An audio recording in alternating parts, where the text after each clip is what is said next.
ಇಲ್ಲಿ mutton biryani order ಮಾಡಿದ್ದು ನನಗೆ ಯಾಕಾದರೂ ಆರ್ಡರ್ ಮಾಡೋದು ಅನ್ನೋ ಫೀಲ್ ಆಗಕ್ಕೆ ಸ್ಟಾರ್ಟ್ ಆಯಿತು.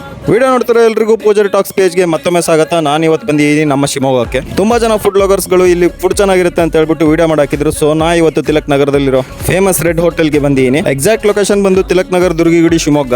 ಡಿಸ್ಕ್ರಿಪ್ಷನ್ ಅಲ್ಲಿ ಲೊಕೇಶನ್ ಹಾಕಿರ್ತೀನಿ, ಚೆಕ್ ಮಾಡ್ಕೊಳ್ಳಿ. 12:30 ಓಪನ್ ಆಗೋ ಹೋಟೆಲ್ಗೆ ಗೊತ್ತಾಗ್ದೇನೆ 12 ಗಂಟೆಗೆ ಬಂದೀನಿ. ಸೊ ಜನ ಯಾರು ಇಲ್ಲ ಅನ್ಕೊಂಡೆ, ನೋಡಿದ್ರೆ ಒಳಗಡೆ ಆಲ್ರೆಡಿ ಜನ ಕೂತಿದ್ರು. ಎಲ್ಲ ಹೋಟೆಲ್ ಹೋಗ್ಬಿಟ್ಟು ರೆಕಾರ್ಡ್ ಮಾಡ್ಕೋಬೇಕಾದ್ರೆ ಯಾರಿಗೂ ಗೊತ್ತಾಗ್ತಿರ್ಲಿಲ್ಲ. ಬಟ್ ಇಲ್ಲಿ ಏನಾಯ್ತು ಅಂದ್ರೆ ತುಂಬಾ ಪುಟ್ಟ ಜಾಗ ಆಗಿದ್ರಿಂದ ಎಲ್ರಿಗೂ ಗೊತ್ತಾಗಬೇಕಾಯ್ತು. ನಾನೇ ಫಸ್ಟ್ ಕಸ್ಟಮರ್ ಅನ್ನು ಫುಲ್ ಜೋಶಲ್ಲಿ ಮೆನು ಎಲ್ಲ ನೋಡ್ಕೊಂಡು ಏನು ಆರ್ಡರ್ ಮಾಡೋದು ಅಂತ ಹೇಳ್ಬಿಟ್ಟು ಪ್ಲಾನ್ ಮಾಡಿಬಿಟ್ಟು ಒಳಗೋಗಿ ಕೂತ್ಕೊಂಡು ನೋಡಿದ್ರೆ ಅಲ್ಲಿ ಆಲ್ರೆಡಿ ಜನ ಬಂದ್ಬಿಟ್ಟು ಫುಡ್ ಆರ್ಡರ್ ಮಾಡೋಕ್ಕೆ ವೆಯ್ಟ್ ಮಾಡ್ತಾ ಕೂತಿದ್ರು. ಫುಡ್ ಆರ್ಡರ್ ಮಾಡೋಣ ಅಂದ್ರೆ ಇನ್ನೂ ಫುಡ್ ರೆಡಿ ಆಗಿರಲಿಲ್ಲ, ಯಾಕಂದ್ರೆ ಇನ್ನೂ ಟೈಮ್ ಆಗಿರಲಿಲ್ಲ. ಸೊ ಏನೇನು ಆರ್ಡರ್ ಮಾಡೋಣ ಅಂತ ಹೇಳ್ಬಿಟ್ಟು ಪ್ಲಾನ್ ಮಾಡ್ಕೊಂಡು ಸುಮ್ಮನೆ ಕೂತಿದ್ದೆ. ಒಂದು ಬಿಸ್ಲರಿ ವಾಟರ್ ಕೊಟ್ಟರು, ಅದನ್ನು ಕುಡಿತಾ ಕೂತೆ. ಕೊನೆಗೂ ನಾವು ಆರ್ಡರ್ ಮಾಡಿದ ಮಟನ್ ಬಿರಿಯಾನಿ ನನ್ನ ಟೇಬಲ್ಗೆ ತಂದು ಕೊಟ್ಟರು. ಅವ್ರು ಕೊಟ್ಟಿದ್ದ ಬಿರಿಯಾನಿ ಕ್ವಾಂಟಿಟಿ ನೋಡಿ ಯಾಕಾದ್ರೂ ಆರ್ಡರ್ ಮಾಡೋದು ಒಬ್ಬನೇ ಬಂದ್ಬಿಟ್ಟಿನಲ್ಲ ಅನ್ನೋದು ಬೇಜಾರಾಯ್ತು ಗುರು. ಮಟನ್ ಬಿರಿಯಾನಿ ರೈಸ್ ಕ್ವಾಲಿಟಿ ಮಾತ್ರ ಸಕ್ಕದಾಗಿತ್ತು. ಇನ್ನು ಮಟನ್ ಪೀಸ್ ಮಾತ್ರ ನೆಕ್ಸ್ಟ್ ಲೆವೆಲ್ ಅನ್ಕೊಳ್ಳಿ, ಸಕ್ಕದಾಗಿ ಬೆಂದಿತ್ತು. ಮತ್ತೆ ಟೇಸ್ಟ್ ಕೂಡ ಸಕ್ಕದಾಗೇ ಇತ್ತು. ಬರೇ ಒಂದು ಮಟನ್ ಬಿರಿಯಾನಿ ತಿನ್ನಕ್ಕೆ ಇಲ್ಲಿ ತನಕ ಬರಬೇಕಾ? ಸೊ ಬೇರೆ ಏನಾದ್ರು ಆರ್ಡರ್ ಮಾಡೋಣ ಅಂತ ಹೇಳ್ಬಿಟ್ಟು ಯೋಚನೆ ಮಾಡ್ತಿದ್ದೆ. ಅಷ್ಟೊತ್ತಿಗೆ ನಾನು ನೆನಪಾಗಿದ್ದು ಇಲ್ಲಿ chicken pepper dry, mutton pepper dry, ಕಬಾಬ್ ಎಲ್ಲ ಸಕ್ಕದಾಗಿ ಸಿಗುತ್ತೆ ಅಂತ ಹೇಳ್ಬಿಟ್ಟು ಸೊ ಆರ್ಡರ್ ಮಾಡೋಣ ಅನ್ಕೊಂಡೆ. ಬಟ್ ನಾ ಯಾವ್ದು ಆರ್ಡರ್ ಮಾಡಿಲ್ಲ, ಯಾಕಂದ್ರೆ ನಾ ಬಂದಿದ್ದು ಒಬ್ಬನೇ ಎಷ್ಟು ಅಂತ ತಿನ್ಲಿ ಹೇಳಿ. ಕೊನೆಗೆ ವೇಸ್ಟ್ ಆದ್ರೂ ಪರವಾಗಿಲ್ಲ ಅಂತ ಹೇಳ್ಬಿಟ್ಟು ಒಂದು ಚಿಲ್ಲಿ ಚಿಕನ್ ಆರ್ಡರ್ ಮಾಡಿದ್ರೆ ಚಿಲ್ಲಿ ಚಿಕನ್ ಅಲ್ಲಿ ಚಿಕನ್ ಕ್ವಾಂಟಿಟಿ ಮತ್ತೆ ಕ್ವಾಲಿಟಿ ಮಾತ್ರ ಸಕ್ಕದಾಗಿತ್ತು. ಒಂದು ಪ್ಲೇಟ್ಗೆ